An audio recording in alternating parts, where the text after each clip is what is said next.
Circuit house ખાતે કેન્દ્રીય રાજ્યમંત્રી નીમુબેન બાંભણિયાના અધ્યક્ષ સ્થાને એડીઆઈપી યોજના હેઠળ દિવ્યાંગજનો માટે આયોજિત મૂલ્યાંકન શિબિરના અનુસંધાને બેઠક યોજાઈ હતી। નરેન્દ્રભાઈ મોદી સાહેબે દિવ્યાંગજનોની આત્મનિર્ભરતા ઉપર વધુ ભાર આપ્યો છે। માનનીય વડાપ્રધાન શ્રી નરેન્દ્રભાઈ મોદી સાહેબનો મંત્ર સબકા સાથ સબકા વિકાસ અંતર્ગત દિવ્યાંગોનો પણ સર્વાંગી વિકાસ માટે આ યોજનાને મહત્વ આપેલું છે। દિવ્યાંગોને આત્મનિર્ભર બનાવવા કેન્દ્ર સરકાર દ્વારા વિના મૂલ્યે સાધન સહાયનું વિતરણ કરાશે।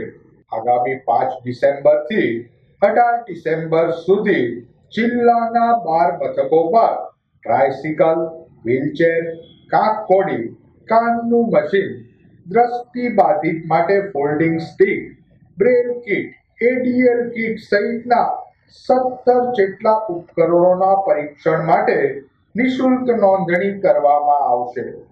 સર્વે થશે તો આપણો જિલ્લો ભાગ્યશાળી કહેવાય કે જે 4-5 કેમ્પ થયા છે એમાં આપણો જિલ્લો એમાં સમાવેશ થયો છે। સરકારની યોજના પણ હવે એ યોજના તો બેન લઈ આવ્યા। હવે યોજનાને આપણે કઈ રીતે સફળ કરી શકીએ। પોતે સત્ર શરૂ હોય દિલ્હીમાં ત્યાં હાજર રહેવાનું હોય છતાં શનિ રવિનો ટાઈમ લઈ અને જિલ્લામાં વિકલાંગો માટેની ચિંતા કરવા માટે